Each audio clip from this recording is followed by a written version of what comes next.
Welcome back to the Flogsville podcast. It is, of course, the round 5 wrap. We have gather round in the books here in Adelaide. It was a fantastic weekend, and we've got lots to talk about because suspensions again, a bit of some rookie issues as well, potentially. We'll get into that. Thursday night this week, it's kind of nice having no game on, so we don't have to stress. Joining me with D. Rabet out in, we've got B. Bullymore. Hello, mate.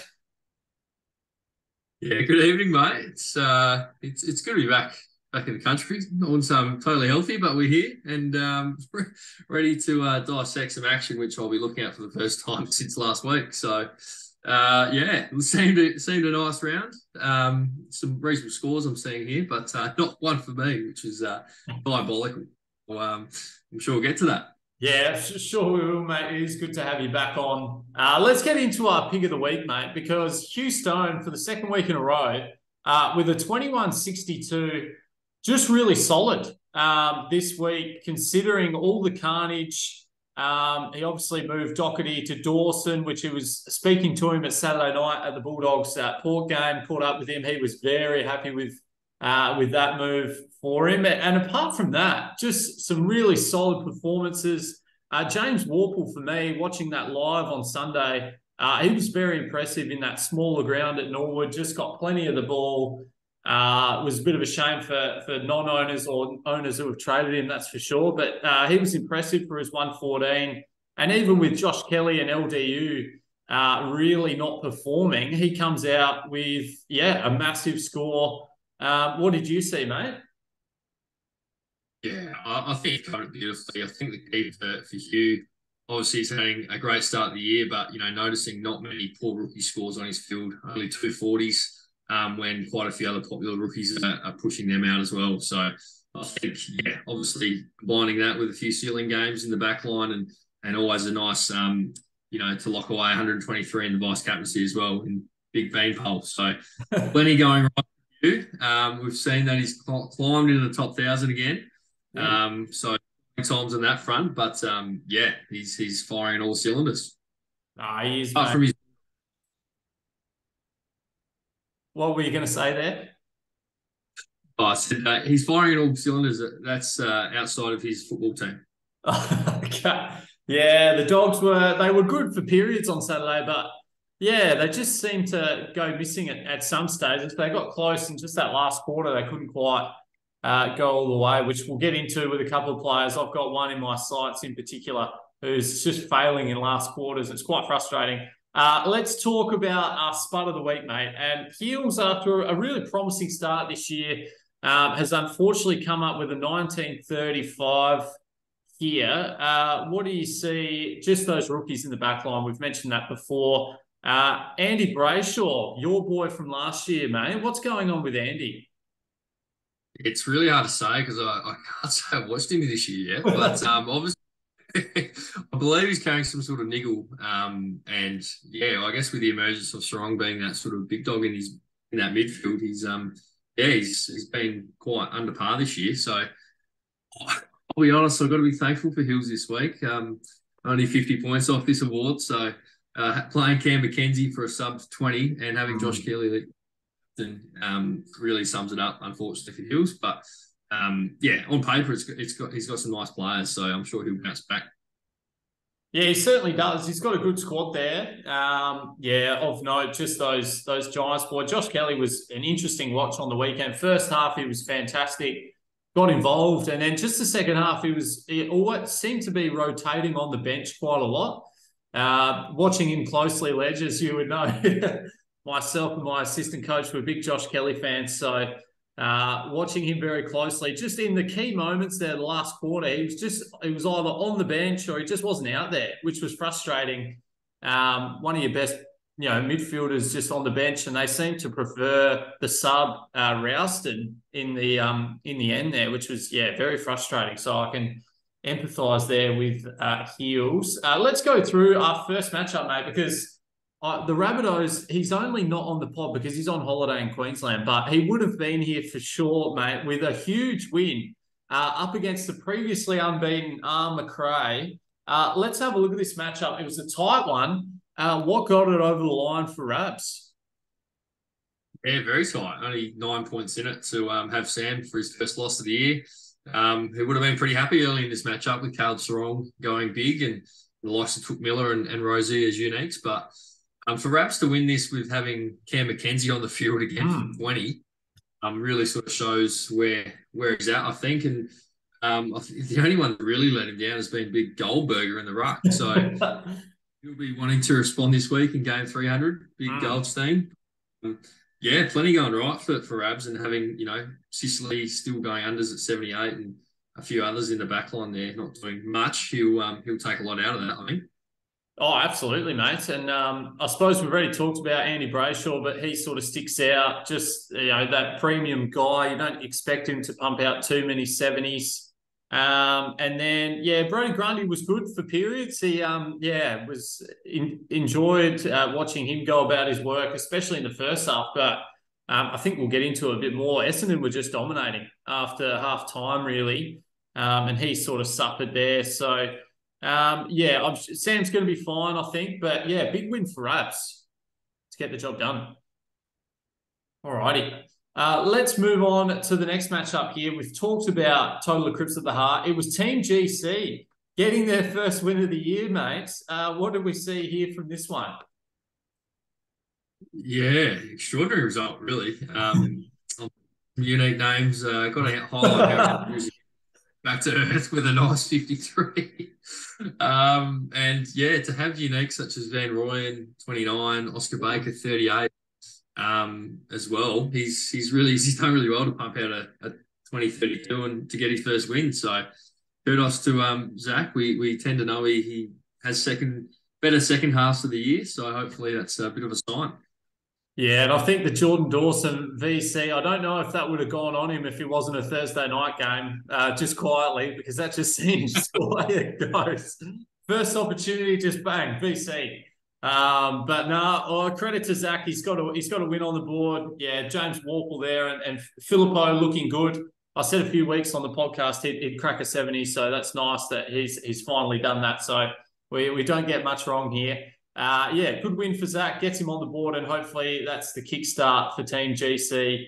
Let's have a look. It was the Glen Mountain Fan Club getting the job done for his first win, I think, mate, up against Peter G. with a 2067. Most sort of teams were in the 200s, and those better sides were in the 2100s. I think a few teams holding Will Day. A few other issues as well with the rookies we'll get into. But for the Glen Mountains, mate, what caught your eye here?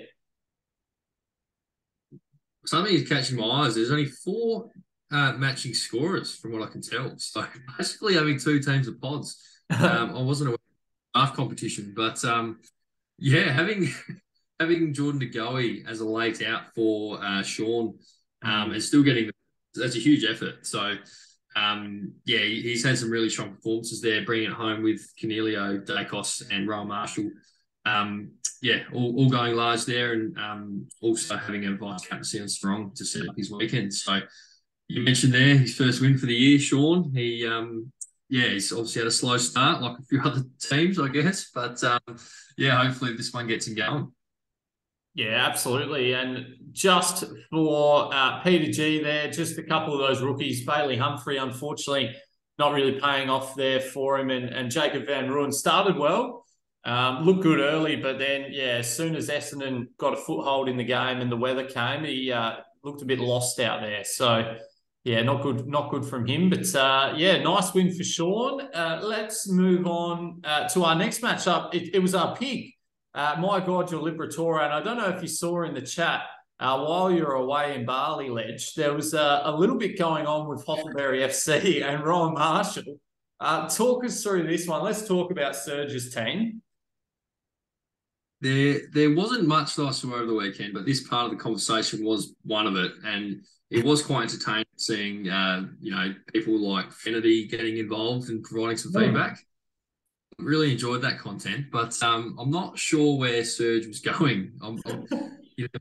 Played this game many years, mate. The system doesn't muck up by 100 points at all. So I'm not sure what's going on.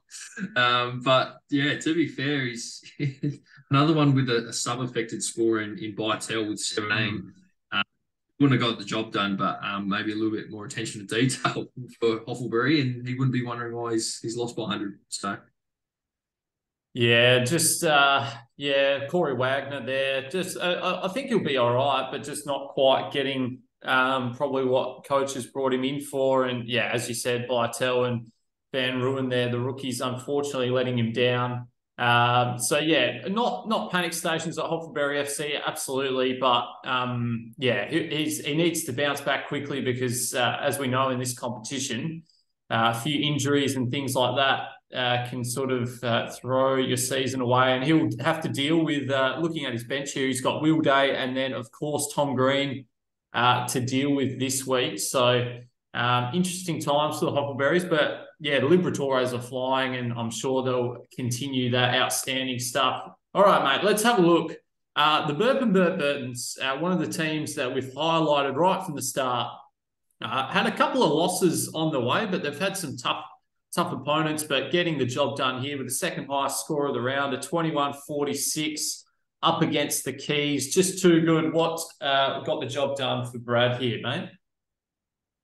There was plenty of players getting the job done here because he's kept Will Day. He's subbed on a 39 and still scored 21-50.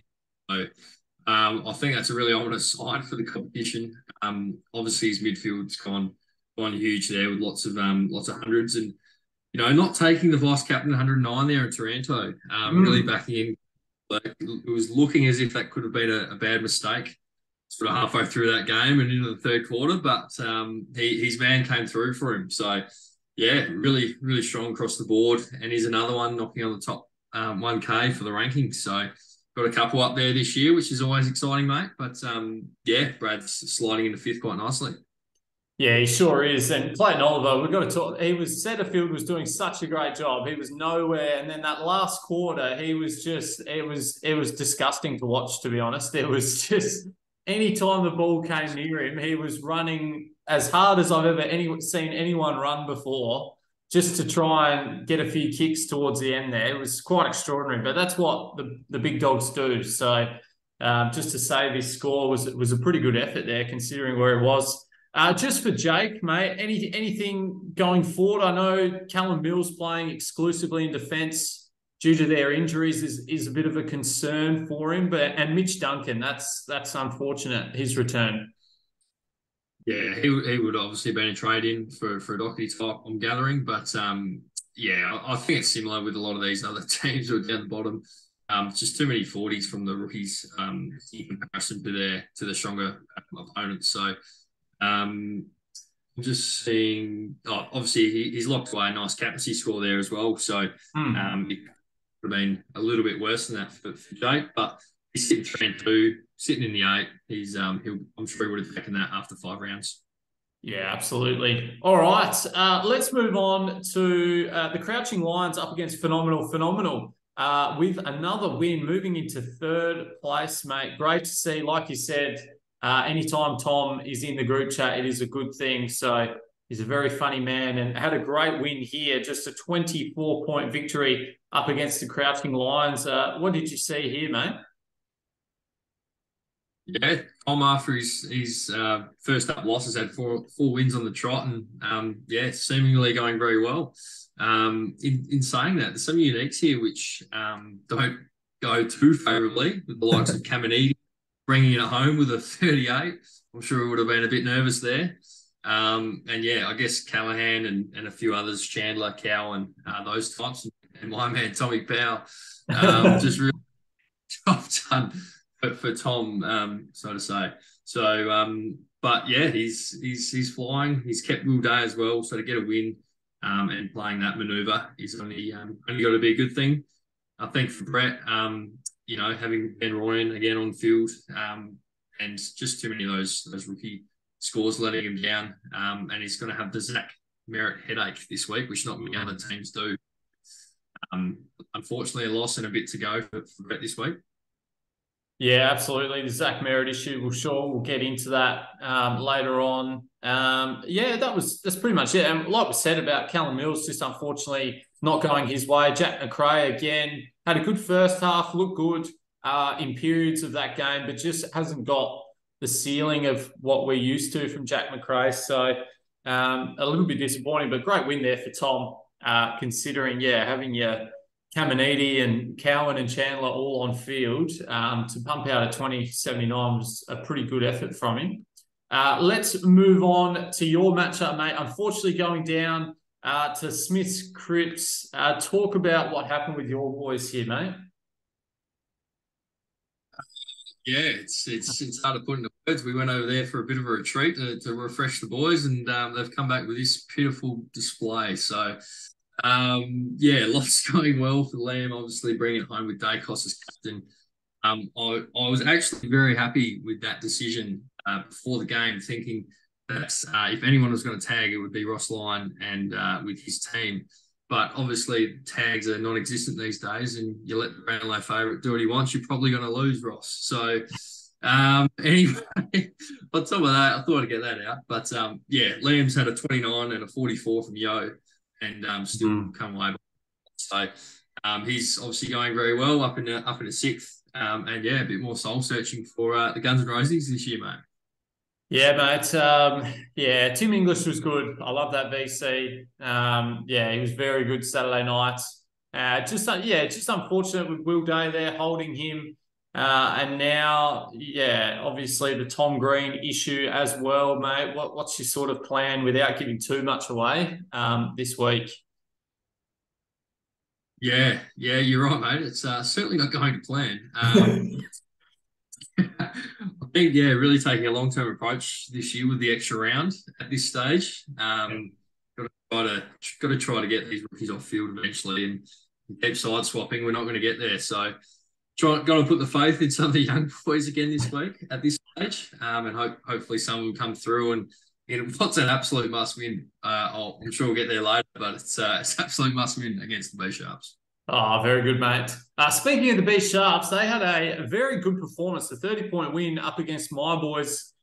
Just as we'll see in this matchup, mate, it was just simply Dale's premiums just getting that little bit extra, apart from Brayshaw, obviously, but just LDU and Josh Kelly there on Sunday were very disappointing for my boys compared to his Darcy Parish.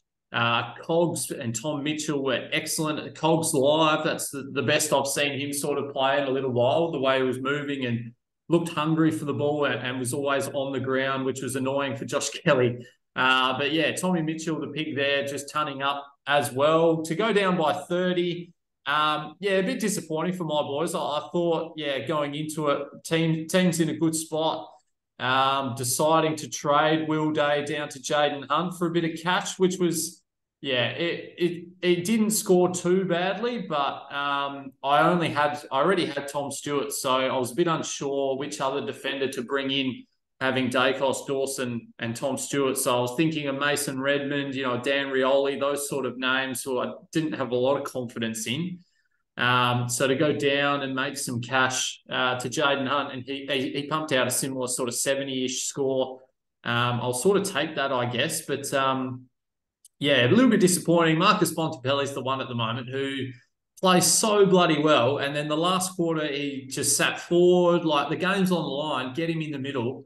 He's been dominating for 3 quarters. Like, it just makes no sense. So, that was frustrating for me. But, credit to Dale there. Just too consistent, those guys in the midfield. And then, Philippou at the end there scoring pretty well. So, very nice win for him, just on the edge of the 8 for Dale. Anything else to add from this one, mate? No, I think that's it beautifully. Obviously, Canelio's probably has been due that type of score with his role. He's been a bit under, so I think he's, especially this week with Nate Green, I think he'll go well again. And Tommy Mitchell, obviously he's had a bit of a underwhelming start of the year, but that's exactly what Dale would have bought him for, is that sort of score. So I'm hoping for his sake that doesn't happen this week. But on your side, Scotty, first loss of the year, you're in a nice spot. So yeah. Yeah, very good. All right, let's crack on to this week, mate, because there's some big matchups, as we've talked about. Some huge matchups. We've got Macrae up against Team GC, coming off his first loss, Sam, whereas Zach's coming off his first win. A little prediction here in this one, mate. Let's have a look at these two teams. Yeah, this really screams, is it 2005 or 2006, Collingwood versus West Coast at the MCG that day? I think this will be quite one-sided, unfortunately. But to be fair, Sam has to do with Tom Green, and it looks like Zach doesn't. So I guess you never know. Yeah, based on obviously this year, I think Sam will walk away with the chocolates. But the other watch here is Brodie Grundy as a unique with Gorn named. That could be a real abort mission for Sam ASAP. Yeah, spot on there. And yeah, he's obviously got the Tom Green and Will Day issue, so it gives Zach a real chance, I think. I think Team GC will be right up there. I think the Crows boys will be pivotal. Your Dawson led, Rob.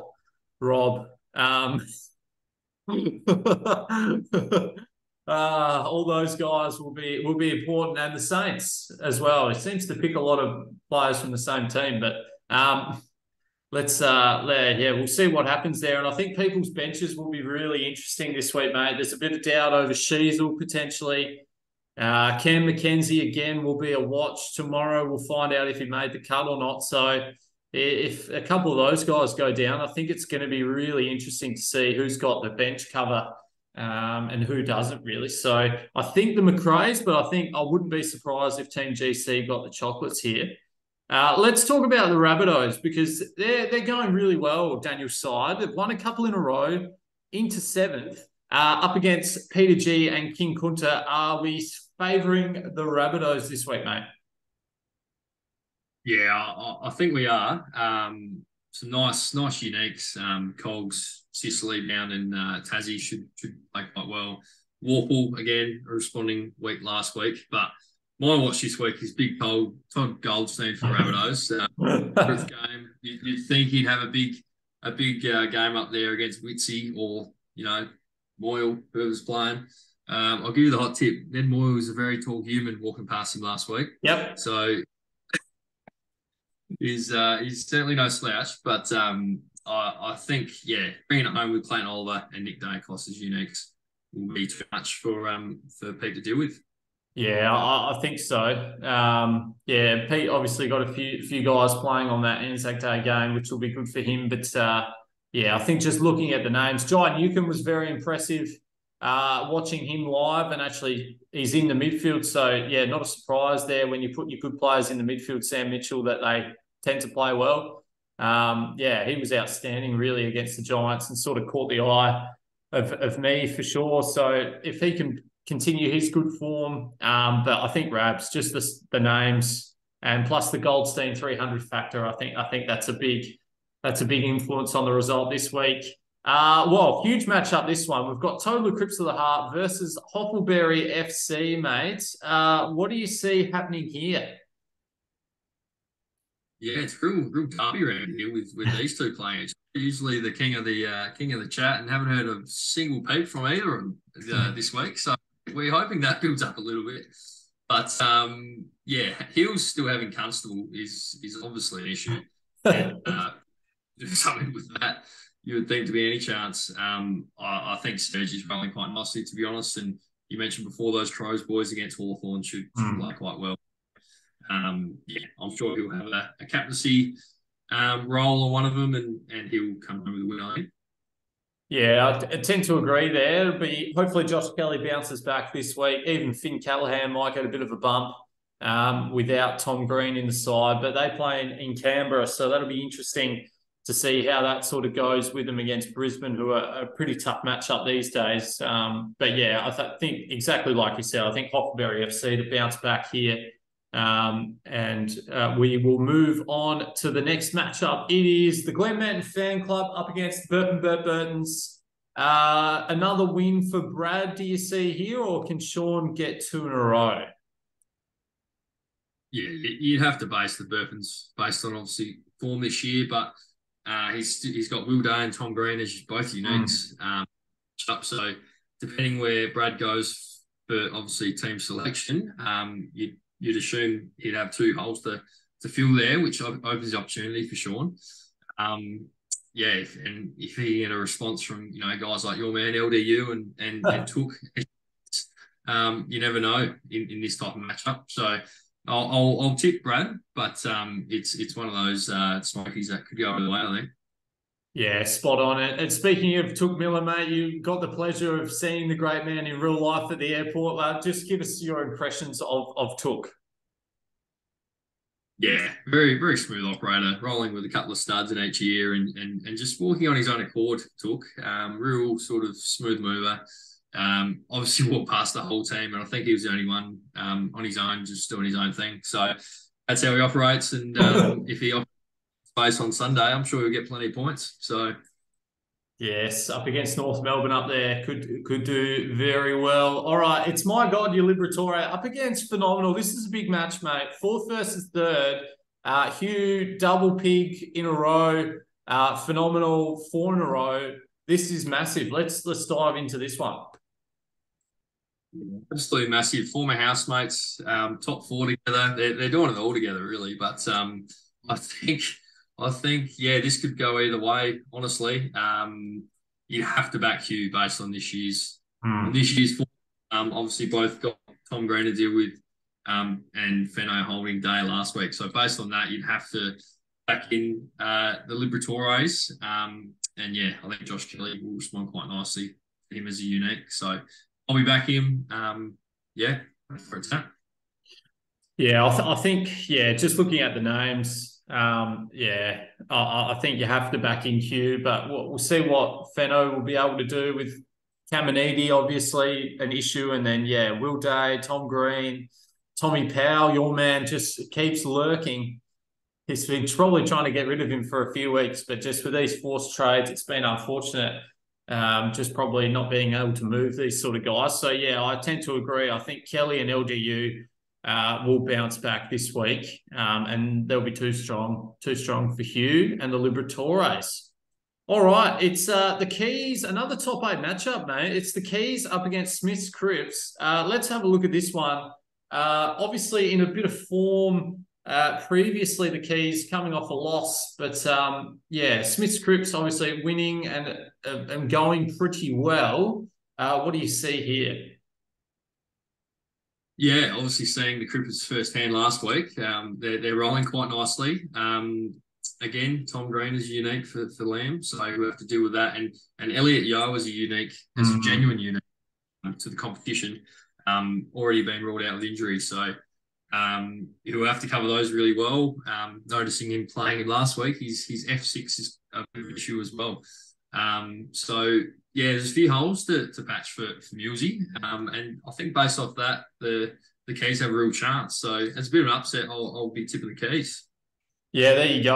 I think, yeah, as we've mentioned, I think, yeah, Took Miller looms large. And I think even Ollie Hollands against the Saints, it's been great that he's been named. I think he'll deliver for us this week. I know a lot of teams will be holding Tom Green. Maybe it's an Ollie Hollands or a McKenzie that's covering. I think he'll be okay this week. But yeah, looking at those two sides, I think you sort of have to favour the Keys just with the Elliot Yeo, Tom Green issue. And yeah, Jacob Van Rooyen, obviously that F6, as you mentioned, mate, is just a bit of a sore point at the moment for the Crips. So I'm going to back in the Keys as well. Let's have a look at this matchup. Another cracker. We've got Crouching Lions up against my boys. Both obviously missing. Brett's missing Zach Merritt, missing Tom Green. So that sort of evens that out. But what do you see happening here, mate? Yeah, really a matchup, I think. Where is Brett sitting? Brett's sitting 3-2 and 9th. So pretty pivotal game. If he can get some big games out of Duncan, who he brought in last week, and Mills can find any sort of form, and his boy Rory Laird, I think, yeah, could be a fair shout. But you've been ticking quite nicely, mate. So I think, assuming you cover them well, I think you'll get the chocolates. But it could be a really fun one. We always know that's a dangerous team. Yeah, absolutely. Yeah, we'll be pretty close, I think. I'm a little bit worried about the Bont tomorrow night. I think there's been a bit of talk that Freo might tag. And yeah, Bont's being a 90 sort of low 100 annoying sort of pick at the moment. But yeah, we'll see if he can fight through that and just, Yeah, we need a bounce back from LDU and Josh Kelly. I think they're two guys, and it would be nice Cozzy Pickett as well. Like Melbourne have got a very nice run coming up, and that was part of the theory of bringing him in last week or the week before that. Sorry, just to get a bit of cash going and sort of he was a little bit disappointing, but when he got near the ball, he was good. It just the supply was nowhere near there. So yeah, we saw him and Chandler really suffer. So hopefully. Melbourne against Richmond should get a bit more on their terms, and just super impressed with Essendon, really, mate. They really caught the eye that they actually had a plan, and they knew what to do, and they just follow through, like really simple Brad Scott sort of stuff. Yeah, really working well for the Dons. Let's talk about your must-win matchup against the B Sharps, mate. What do we see here? A bit going on at the trade table. Bit going on. There's a bit going on, but there's also not a lot going on as well at the same time. Just looking at this matchup for the first time, I'm not sure I'll be sitting down to watch Anzac Day with him having 5 uniques.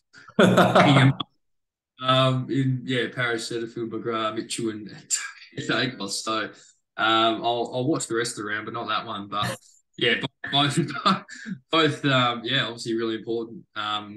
Green is a unique, Hurts, and then Holding Day now also Hurts. So we'll need a big start. Big start from Big Beanpole tomorrow night, and hopefully get the chocolates from there. But not holding a great deal of hope based on current teams, I think.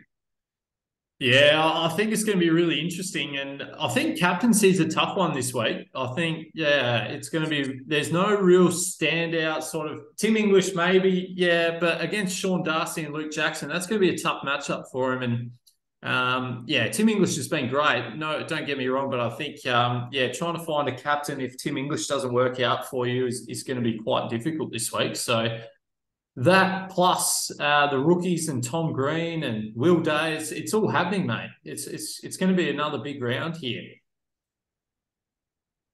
Yeah, let's get through, and hopefully there's no more carnage for next week. Oh, let's hope so. We need players to stop tackling. Really, that's what we need. The Tom Green one, watching that live, you just knew straight away. You just can't throw them to the ground. You just can't do it. And that was annoying. And especially, he's been such a great pick. I'm sure most teams will hold. But we'll wait and see how it all pans out, I guess, and trying to get those rookies off the field. Ooh, it's slim pickings at the moment. Slim pickings. Absolutely. Do you reckon anyone will venture down? I know there's been a lot of commentary about a Chase Jones or a Jason Johannesson, mate. Do you feel like any teams will sort of roll the dice there? I think only the astute coaches might be coming across those types, and like they have a real burn and turn sort of feel about them. I'm not sure they could really go either way, and if you get stuck with them, you're going to be in real shit. So. We've seen how many trades you've had to use this year, let alone those underperformers, which, I'm certainly feeling the brunt of with Tom Powers of the world. So I won't be doing it, but there are coaches out there and it could pay off for them. So. Yeah, it'd be interesting. I think that's the only good thing about this sort of situation is, teams will sort of might go a little bit unique, and that's always good. We love that. Thank you for joining me, mate. Very well done. Good luck on the weekend in your must-win game. Must win. Absolutely. Yep. Fingers crossed. All right. We'll catch you next week. Enjoy the footy, of course. It's a massive round, this one. We go all the way into Anzac Day. So, we'll be fresh next week. Hopefully next Wednesday will be a few more guests rather than just 2 each week. It'd be nice if we got a few more, but we'll get that next week. All righty. See you, boys.